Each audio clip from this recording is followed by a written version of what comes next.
नमस्कार, स्वागत है आप सभी का। न्यूज इंडिया देख रहे हैं आप और मैं हूं आपके साथ कृतिका। गोरखपुर के अंदर माहौल बिगाड़ने की साजिश कहीं ना कहीं देखने को मिली और सीएम योगी आदित्यनाथ गोरखपुर पहुंचे और उन जांबाज पुलिसकर्मियों से अस्पताल में मुलाकात की जिन्होंने गोरखनाथ मंदिर परिसर में हमलावर को पकड़ा था। गोरखनाथ मंदिर के पास हमलावर कैसे पहुंचा और क्या है पूरा ये मामला, देखिए इस रिपोर्ट में। दिन रविवार, जगह गोरखपुर का गोरक्षनाथ मंदिर, वक्त करीब शाम 7 बजे। दहशत के वो 15 मिनट शायद ही मौके पर मौजूद लोग कभी भूल पाएंगे। एक युवक हाथ में हथियार लिए गोरक्षनाथ मंदिर और थाने के ठीक सामने वाली सड़कों पर दौड़ता रहा। पब्लिक और पुलिस वाले उसे देख भागते रहे। इस बीच वो अल्लाहू अकबर का नारा लगाता रहा और चिल्ला चिल्ला कर पुलिस वालों से कहता है कि मैं चाहता हूँ कि तुम लोग मुझे गोली मार दो। मंदिर के उत्तरी और पूर्वी गेट को पार कर युवक तेजी से आया और मुख्य गेट पर तैनात सिपाही के करीब पहुंचा और सिपाही से उसका हथियार छीनने लगा। सुरक्षा कर्मी जब तक संभलता उतने में ही एक धारदार हथियार से उस पर हमला करना शुरू कर दिया। शोर सुनकर वहां खड़े सिपाही भागते हुए वहां पहुंचे तो हमलावर ने उन्हें भी लहूलुहान कर दिया। इतनी देर में वहां तैनात दूसरे सुरक्षा कर्मियों को आभास हो गया कि मंदिर पर हमला हुआ है। वो तेजी से मौके पर पहुंचे। उनको आता देख युवक ने जोर जोर से अल्लाहू अकबर के नारे लगाना शुरू कर दिया।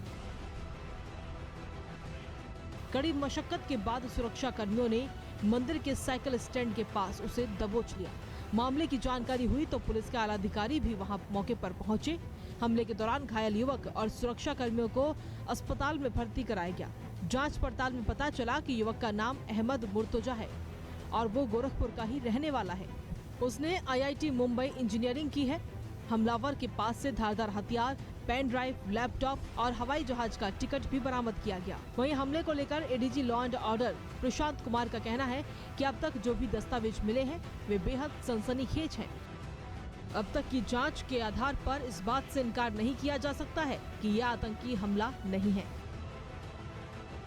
बीती शाम लगभग 7 बजे एक व्यक्ति गोरखनाथ मंदिर के गेट नंबर 1 पे तैनात पुलिस कर्मियों पर धारदार हथियार से उसने हमला किया तथा कुछ धार्मिक नारे लगाए।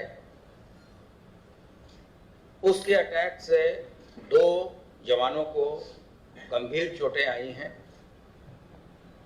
जिनका नाम क्रमशः गोपाल गौड़ और अनिल पासवान है। चूँकि आप सबको विदित है कि जितने भी महत्वपूर्ण संस्थान हैं उनकी अपनी एक सुरक्षा योजना होती है और उसके तहत ही वहाँ तैनातियाँ रहती हैं। वहाँ के सजग और सतर्क पुलिसकर्मियों ने तुरंत ही अन्य साथियों के साथ मिलकर उस व्यक्ति को काबू किया तथा उसकी गिरफ्तारी की। उस व्यक्ति के पास से जो चीज़ें बरामद हुई हैं वो उन चीज़ों को देख के लगता है कि एक गंभीर बड़ी साजिश की तैयारी थी और इसमें जैसा कि ACS होम साहब ने बताया कि हम लोग इस चीज़ से इनकार नहीं कर सकते कि आज के डेट में ये आतंकी घटना नहीं थी। वहीं ACS गृह अवनीश अवस्थी ने कहा कि मुख्यमंत्री योगी आदित्यनाथ ने हमला नाकाम करने वाले पुलिस कर्मियों के लिए 5 लाख रुपए नकद इनाम देने की घोषणा की है। देखिए, इससे नकारा नहीं जा सकता कि ये व्यक्ति जो है इसके तार कहीं ना कहीं से जुड़े रहे हैं। इसका जो इसके इन्वेस्टिगेशन में इससे जो है इस बिंदु पर विशेष रूप से कि आतंकी हमले की साजिश के रूप में है, इस पर पूरी गंभीरता से जांच की जा रही है। हमारी ATS इस मामले की जांच कर रही है और STF भी इसमें सहयोग दे रही है जांच में। माननीय मुख्यमंत्री जी ने जो 3 सिपाही थे हमारे, 2 कांस्टेबल्स हमारे PAC के और 1 हमारे नागरिक पुलिस के कांस्टेबल, तीनों लोगों ने जो है गेट पर ही जो है उस आदमी को रोका। उनको हालांकि गंभीर चोट 2 लोगों को लगी है। उनको जो है 5 लाख रुपए का पुरस्कार का इनाम का भी जो है घोषणा की है। इसमें अभी चूंकि जांच चल रही है तो बहुत ज़्यादा डिटेल अभी नहीं बताया जाएगा, लेकिन अभी ADG LO जांच कर जो अभी उन्होंने आपको ब्रीफ किया है। आगे जैसा होगा, जब भी प्रगति की आवश्यकता होगी बताने की तो बताएं। बहरहाल इस मामले की जांच का जिम्मा एटीएस और यूपी एसटीएफ को सौंपा गया है। मामले की जांच के लिए एटीएस की टीम मुंबई रवाना हो चुकी है, तो वहीं जांच एजेंसियां मुर्तजा के नेपाल और मुंबई कनेक्शन की जांच में जुट गई हैं, क्योंकि वो नेपाल और मुंबई में कई लोगों के संपर्क में था। Bureau report, news 1 India. तो अब इसी पूरे मामले को लेकर कुछ ग्राफिक्स आपको दिखाते हैं। पुलिस ने पूछताछ की तो आरोपी ने बताया था कि नौकरी छूटने से वो परेशान था और इसी वजह से सोचा कि पुलिस पर हमला करूंगा तो उसे मार देगी, और यही वजह है कि पुलिस पर उसने हमला किया। लेकिन उसका ये बयान किसी के गले के नीचे नहीं उतर आया। क्यों, आइए आपको ग्राफिक्स के जरिए बताते हैं। दरअसल इसकी वजह लग रही है साजिश, और आरोपी का कहना है कि वो चाहता था कि पुलिस उसे गोली मार दे, और वहीं इस वजह से ये साजिश लग रही है कि अगर ये सही है तो वो गोरखनाथ मंदिर ही क्यों गया। इसके अलावा और भी तमाम जगह है, वहां भी वो जा सकता था। मंदिर के ठीक सामने ही थाना है, तो वहां भी पुलिसकर्मी रहते हैं, तो ऐसे में आखिर वहीं क्यों गया वो। आरोपी और पुलिस का हाथों मरना चाहता था तो एक हमले के बाद वो शांत हो जाता, एक के बाद एक कई हमले नहीं करता। उसने सिपाहियों पर ताबड़तोड़ कई वार क्यों किए, ये तमाम बातें कहीं ना कहीं सवाल उठा रही हैं इस पूरे हमले को लेकर के। फिर मंदिर परिसर में जाने के लिए पुलिस कर्मियों को निशाना बनाने की कोशिश इस आरोपी ने क्यों की। घटनास्थल से मिले बैग से एक और बांका मिला है और एक बांका हमलावर के हाथ में था। तो वहीं लैपटॉप, पेन ड्राइव भी मिली है, और ये गैर इरादतन कैसे हो सकता है। सीधे तौर पर इस पूरी साजिश की पोल पट्टी कहीं ना कहीं खुलती हुई नजर आती है, और उसे पुलिस के हाथों मरना ही था तो पकड़े जाने से पहले तक बचने की कोशिश उसने क्यों न की, उसके बाद ही कोशिश क्यों की गई। पुलिस वालों ने एक और आरोपी के होने की आशंका जताई है, आखिर वो कौन था, यह भी सवाल उठ रहा है। और वहीं राजनीति में योगी आदित्यनाथ की पहचान फायर ब्रांड हिंदू नेता की हो रही है, और उनका मंदिर प्रेम किससे भी छुपा नहीं है, और यही कारण है कि आतंकियों के निशाने पर सीएम योगी और मंदिर है। आइए आपको ग्राफिक्स के जरिए बताते हैं कि सीएम योगी और मंदिर पर हमले की धमकी दी गई थी। दरअसल 5 फरवरी 2022 को लेडी डॉन नाम से ये धमकी आई थी। ट्विटर हैंडल के जरिए ये धमकी भेजी गई थी। गोरखनाथ मंदिर को बम से उड़ाने की ये धमकी ट्विटर के जरिए दी गई थी, और उस ट्विटर से भी कहीं ना कहीं आज जो पूरा मामला सामने है उसको जोड़ा जा रहा है। सीएम योगी पर भी हमला करने की बात इस ट्वीट में की गई थी, और ये ट्वीट फरवरी में किया गया था, और उसके पहले 8 नवंबर 2021 को भी एक धमकी आई थी।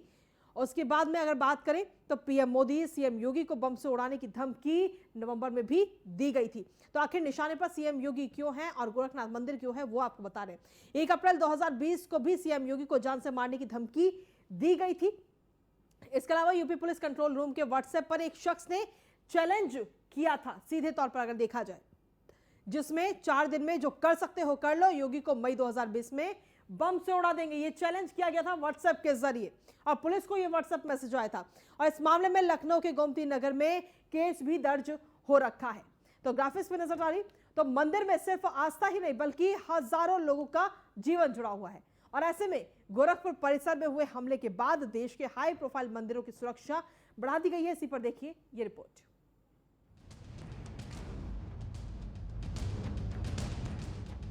गोरखनाथ मंदिर में पुलिस कर्मियों पर हुए हमले की घटना के बाद वाराणसी में भी सुरक्षा व्यवस्था बढ़ा दी गई है। वाराणसी में सघन चेकिंग का दायरा बढ़ाते हुए मठ मंदिरों पर सतर्कता बढ़ती जा रही है। वाराणसी के सभी प्रवेश द्वारों पर सघन तलाशी के बाद ही वाहनों को प्रवेश दिया जा रहा है।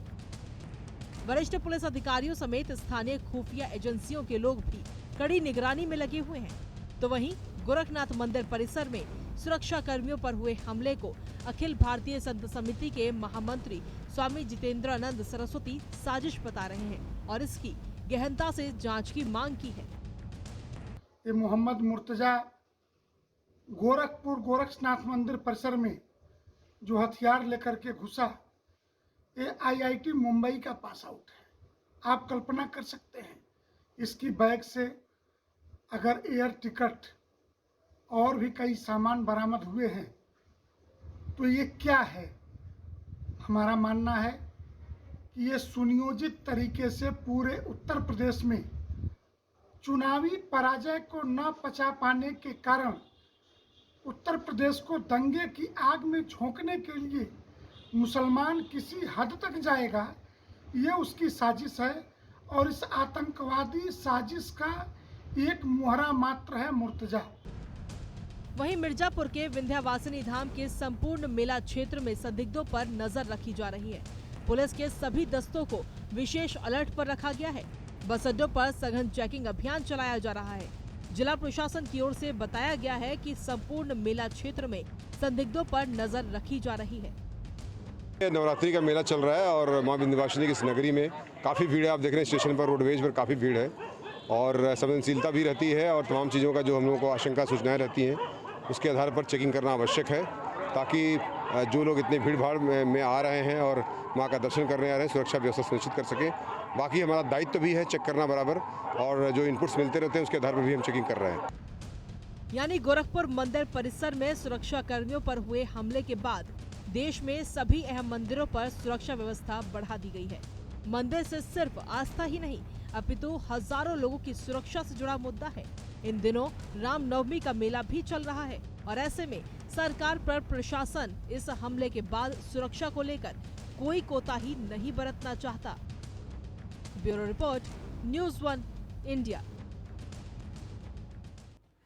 वहीं मुख्यमंत्री योगी आदित्यनाथ ने आज से स्कूल चलो अभियान की शुरुआत कर दी है और स्कूल चलो अभियान का आगाज योगी आदित्यनाथ ने श्रावस्ती से किया। इस अभियान के तहत योगी सरकार बेसिक शिक्षा में सुधार करने की कोशिश कर रही है। योगी सरकार की ओर से चलाया जा रहा यह अभियान 30 अप्रैल तक चलाया जाएगा, जिसमें प्रदेश भर के पिछड़े जिलों में रह रहे बच्चों को शिक्षा से जोड़ने का काम किया जाएगा। और स्कूल चलो मिशन की शुरुआत पर योगी ने सभी नेताओं और अधिकारियों को एक एक स्कूल गोद लेने की भी बात कही है। इसी पर देखिए ये रिपोर्ट।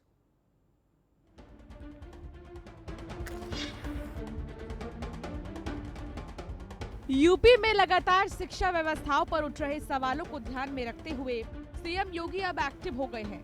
योगी आदित्यनाथ ने अपने दूसरे कार्यकाल में बेसिक शिक्षा पर ध्यान देते हुए स्कूल चलो अभियान शुरू किया। योगी आदित्यनाथ ने स्कूल चलो अभियान मिशन की शुरुआत सबसे पिछड़े जिले श्रावस्ती से की। योगी आदित्यनाथ ने प्रदेश के पिछड़े जिलों से शिक्षा को बढ़ाने के लिए इस मुहिम की शुरुआत की है। सीएम योगी आदित्यनाथ ने इस मिशन की शुरुआत करते हुए कहा कि सभी नेता और अधिकारी एक एक स्कूल गोद लें, जिससे कि शिक्षा व्यवस्था को आने वाले दिनों में सुधारा जाए। इसके साथ ही योगी आदित्यनाथ ने ऑपरेशन कायाकल्प की मदद से भी स्कूलों की स्थिति को सुधारने के साथ साफ सफाई की भी बात कही। इतना ही नहीं, यूपी के स्कूलों की तस्वीर बदलने के लिए कहा कि ऑपरेशन कायाकल्प में दिए गए संकेतों को पूरी तरह से मानना चाहिए। आज के इस अवसर पर एक बार फिर से हर बच्चे को स्कूल भेजना है, यह संकल्प हमारा होना चाहिए। कोई बच्चा छूटने न पाए, यह संकल्प हमारा होना चाहिए। दूसरा, ऑपरेशन कायाकल्प में हर जनप्रतिनिधि एक एक विद्यालय गोद लेकर के इस पवित्र कार्य के साथ जुड़े, जिसमें उस विद्यालय जो बचे हुए विद्यालय हैं उन विद्यालयों में भी हम बुनियादी सुविधाएं उपलब्ध करवा सकें। प्रदेश के विकास को एक द्रुत गति से आगे बढ़ाने में सहायक होगा। और साथ साथ मेरा आह्वान होगा कि जो भी ये कार्यक्रम चल रहे हैं, इन कार्यक्रमों की नियमित समीक्षा, प्रधानाचार्य प्रतिदिन इसकी समीक्षा करे। कौन बच्चे आ रहे हैं, कौन नहीं आ रहे हैं। उन बच्चों की रिपोर्ट कार्ड से साल में कम से कम 3 से 4 बार अभिभावकों के साथ बैठक करना, उनके साथ संगोष्ठी करना, उनके साथ बैठक करना। स्कूल चलो अभियान की शुरुआत श्रावस्ती से इसलिए की गई क्योंकि ये प्रदेश का सबसे पिछड़ा जिला है। तो वहीं इस अभियान को श्रावस्ती से शुरू करने के बाद बहराइच, बलरामपुर, बदायूं और रामपुर में भी शुरू किया जाएगा। मुख्यमंत्री ने अपने संबोधन में ये भी बताया कि इस बार के कार्यकाल में यूपी सरकार लगातार शिक्षा व्यवस्थाओं पर ध्यान देगी और स्कूलों में बच्चों को सभी तरीकों की सुविधाएं दी जाएंगी। सीएम योगी ने ये भी बताया कि सभी शिक्षकों को अगले 1 महीने तक घर घर जाकर उन बच्चों को शिक्षा से जोड़ना है जो पढ़ाई से दूर हैं। योगी ने कहा कि स्कूलों में पीने के पानी से लेकर स्मार्ट क्लास तक सभी चीजों को बेहतर किया जाएगा। उपलब्ध करवाने का कार्य करें, सोलर पैनल की व्यवस्था हो, ये सभी चीजें अगर हम आप उपलब्ध करवाते हैं तो आप देखेंगे कि बहुत जल्दी सभी विद्यालय न केवल उसके साथ आगे बढ़ेंगे बल्कि बेसिक शिक्षा परिषद का पूरा कायाकल्प होता हुआ दिखाई देगा और यह लोगों के लिए व्यापक परिवर्तन का कारक बनेगा। यूपी में शिक्षकों की कमी को ध्यान में रखते हुए सीएम योगी आदित्यनाथ ने शिक्षा विभाग को भी सख्त निर्देश दिए हैं। योगी आदित्यनाथ ने जल्द से जल्द सभी सरकारी स्कूलों में शिक्षकों की नियुक्ति के लिए निर्देश जारी किए हैं। इतना ही नहीं, शिक्षकों की भर्ती को लेकर योगी ने कहा कि समय पर सभी शिक्षकों को नियुक्ति की जाएगी और इस अभियान को बेहतर तरीके से चलाने का काम करें। आपको बता दें, हमेशा से शिक्षा व्यवस्था को लेकर सवाल उठते नजर आए हैं, जिसको गंभीरता से लेते हुए योगी आदित्यनाथ ने अपनी सरकार की दूसरी पारी में बेसिक शिक्षा में सुधार के लिए स्कूल चलो अभियान की शुरुआत कर दी है। योगी आदित्यनाथ की इस पहल से प्रदेश के पिछड़े जिलों में लंबे समय से रुकी हुई शिक्षा को चलाया जा सकता है, जिसकी शुरुआत आज से हो गई है। Bureau report, news 1 India. और न्यूज़ 1 इंडिया पर खबरों का सिलसिला लगातार जारी है। रुकेंगे एक छोटे से ब्रेक के लिए, जल्द हाजिर होते हैं। और ब्रेक के बाद एक बार फिर से स्वागत है आप सभी का। उत्तर प्रदेश में शुरू हुई दूसरी पारी में आज से मुख्यमंत्री योगी आदित्यनाथ का जनता दरबार शुरू हो चुका है और अपने पहले कार्यकाल में योगी आदित्यनाथ ने जनता दरबार में लगातार लोगों की जन समस्याओं को सुना और अब अपने दूसरे कार्यकाल के शुरुआती दौर में भी पहला जनता दरबार लगाकर जनता को भरोसा दिलाया कि वो लगातार उनकी समस्याओं को सुनने का काम करेंगे। इसी पर देखिए ये रिपोर्ट।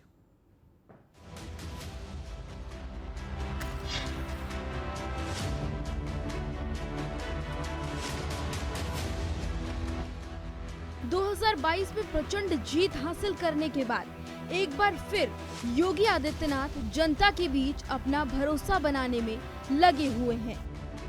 बीते 5 सालों में योगी आदित्यनाथ ने अपनी पहचान एक जनसेवक के रूप में बना ली।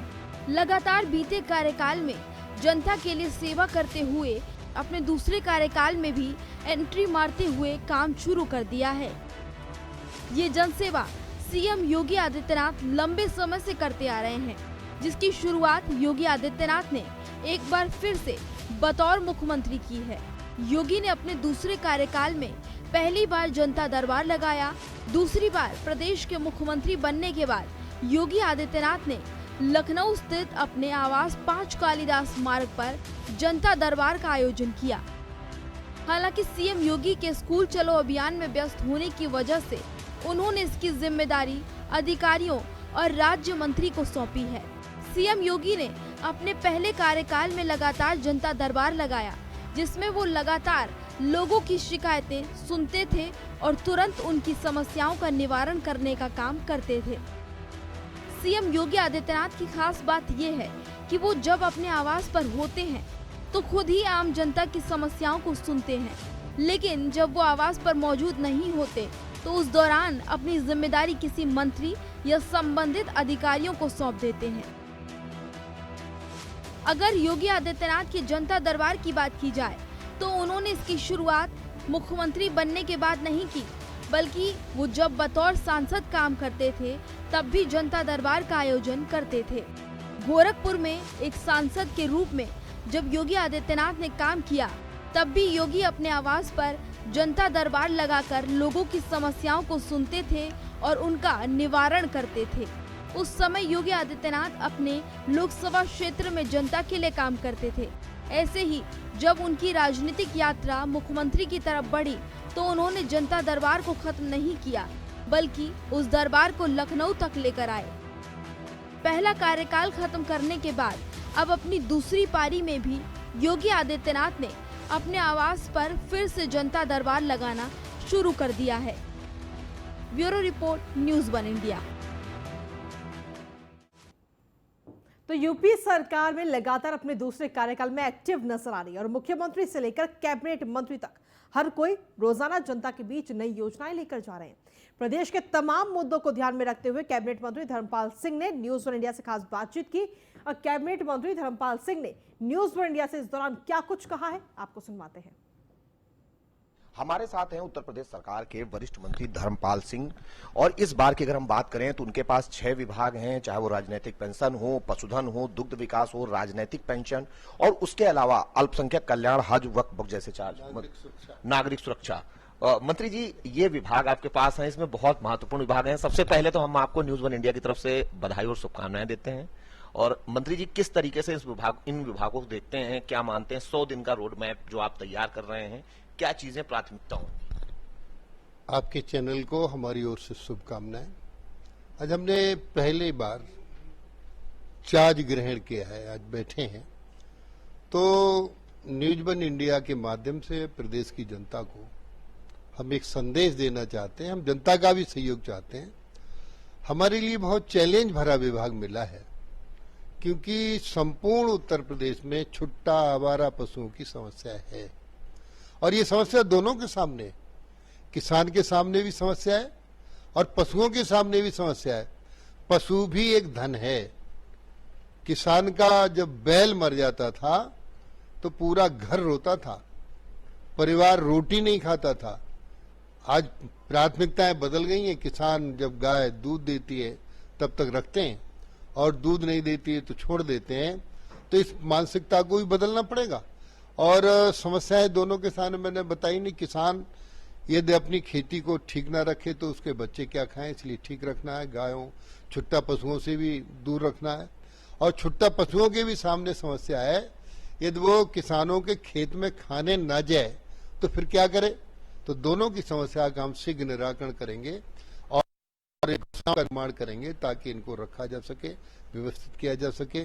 और गौशालाएं हम ऐसी बनाएंगे, अपने आर्थिक संसाधनों से गौशालाएं चलें, ताकि सरकार पर वो डिपेंड ना हो। मंत्री जी, आखिरी सवाल, 100 दिन का वो काम जो आपको लगता है सबसे पहले हो जाना चाहिए? आपके पास बहुत सारे विभाग हैं। सबसे पहले छुट्टा पशुओं का प्रबंध करेंगे। दूसरा, यूक्रेन और रूस का युद्ध चल रहा है, हमारे पास नागरिक सुरक्षा भी है। मास डलकेने युद्ध, हमारे पास बंकर उंकर तो है नहीं, लेकिन एक अभ्यास कि भाई शत्रु हमला करे, हवाई हमला हो तो जनता को कैसे रहना चाहिए। तो रात्रि में ब्लैकआउट भी कहीं ना कहीं ये हम मार्क ड्रिल एक तरीके से उदाहरण के तौर पर लखनऊ हो गया, बड़े शहर हो गए, ऐसा करेंगे, एक अभ्यास भी कराएंगे। बिल्कुल, ये है उत्तर प्रदेश सरकार के मंत्री धर्मपाल सिंह, जो कह रहे हैं हमारी कोशिश होगी कि छुट्टा पशुओं की जो समस्या है उसको सबसे पहले दूर करेंगे, दुग्ध विकास बढ़ाएंगे। जहां तक छात्रों का सवाल है मदरसे के, उनको हम तकनीकी शिक्षा से जोड़ेंगे ताकि वो अब भविष्य में आगे बढ़ सकें, और कहीं ना कहीं पढ़ाई के साथ ही उनका विकास होता है। तो हमारी कोशिश होगी कि सबसे पहले वो पढ़ाई के साथ जुड़े। कैमरामैन सोनी के साथ मैं इसके Vajpayee, news one India, Lucknow. वहीं कैबिनेट मंत्री लक्ष्मी नारायण ने पूजा अर्चना करने के साथ ही तमाम मुद्दों पर बात की। न्यूज़ वन इंडिया से बातचीत के दौरान मंत्री लक्ष्मी नारायण ने कहा कि प्रदेश की जनता को योगी सरकार पर भरोसा है और हम जनता की समस्या को दूर करने का काम करेंगे। कैबिनेट मंत्री लक्ष्मी नारायण ने न्यूज़ वन इंडिया से खास बातचीत में और क्या कुछ कहा है, आपको सुनवाते हैं।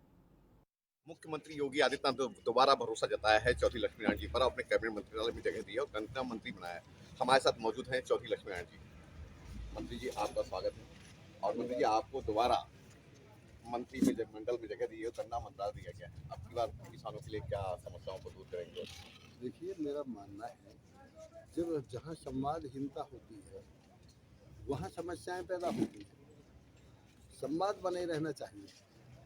किसान और सरकार का चोली दामन का साथ है। वाजिब समय पे वाजिब दाम किसान को मिल जाए तो समस्या का समाधान हो जाता है। यदि इसमें किसी तरह का व्यवधान आए तो आपस में वार्ता करके उसकी समस्या का समाधान होगा। मेरी हर संभव कोशिश होगी। मैं स्वयं भी गन्ना किसान रहा हूँ, मैं किसान परिवार से मैं समझता हूँ गन्ना किसानों की कठिनाई। समस्या के समाधान के लिए जो मुख्यमंत्री जी ने और हाईकमान ने मुझ पर भरोसा जताया है, मैं उसका पूरा मंत्री, किसानों की दो समस्या और रहती हैं, जैसे मिल जो होते हैं, चीनी मिल होते हैं, वो वजन में कटौती करते हैं, रिकवरी में कमी दिखाते हैं। ऐसा अब आदरणीय योगी जी के टाइम में जो पहले पर्ची की हेराफेरी थी, घटतौली की थी, इन सबको समाप्त कर दिया गया। अब किसी प्रकार की कोई समस्या नहीं, क्योंकि कांटे पर किसान तुलवाता है, इसके बाद मिल के कांटे पर होता है। दोनों पर्चियाँ का मिलान हो जाता है। तो अब घटतौली की भी कोई समस्या नहीं है, और जो भी समस्या जहाँ होगी उसको भी हम समाप्त करेंगे। मंत्री जी, आपके विधानसभा क्षेत्र में छाता मिल है जो काफी समय से ये मुद्दा रहा है, उम्मीद है किसानों को इस बार वो छाता मिल चालू होगा? जी, उम्मीद नहीं हो तो चालू होगी ही हर हालत। हमारे साथ मौजूद थे चौधरी लक्ष्मी नारायण जी, कह रहे हैं कि उनके क्षेत्र में विधानसभा क्षेत्र में छाता मिल है जरूर चालू होगी। मैं सिंह, न्यूज़ वन। और न्यूज़ वन इंडिया पर खबरों का सिलसिला लगातार जारी है। रुकेंगे एक छोटे से ब्रेक के लिए, जल्द हाजिर होते हैं।